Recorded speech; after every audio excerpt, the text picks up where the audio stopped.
দেখো, তুমি নিজের জীবনে ঝুঁকি নিতে পারবে না। ব্যাস। আচ্ছা থামো, এরকম আর কখনো হবে না। মহারাজ, একে নিয়ে কি করা হবে? ও পালাতে পারবে না, গার্ডদের বলে ওকে সামলে নিতে।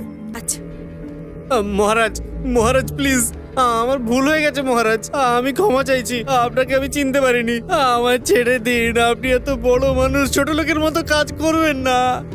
একটু আগেই তুই তো আমায় মারতে চাইছিলি। আমার ভুল হয়ে গেছে, ভুল হয়ে গেছে, ভুল হয়ে গেছে মহারাজ, ক্ষমা করে দিন আমাকে, আমার ভুল হয়ে গেছে। ওর পা ভেঙে দাও। আরে না না, কিছু করো না, ছেড়ে দাও আমাকে, মেরো না, ভুল হয়ে গেছে, ক্ষমা করে দাও, ছেড়ে দাও আমাকে, ছেড়ে দাও। তোকে শেষবারের মতো জিজ্ঞেস করছি, 3 বছর আগের ঘটনার বিষয় তুই কি জানিস? কিছু জানি না। তোর গায়ের জোর এখনো কমেনি, তুই যখন বলছিসই না ওকে মেরে ফেলো। আমি বলছি মহারাজ, আমি তো নিতান্ত একজন বাটলার ছিলাম।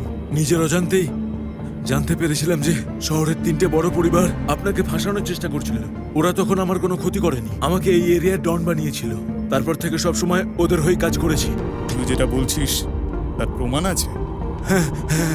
ঠিক আছে, যদি আমায় প্রমাণ দিতে পারিস তোকে ক্ষমা করে দেব, সাথে কিছু টাকাও দেব, যেটা এই শহর ছেড়ে যেতে তোকে হেল্প করবে। অনেক ধন্যবাদ, ধন্যবাদ মহারাজ। সেই 3টে পরিবার কারা ছিল আশা করি বুঝতে পারছি।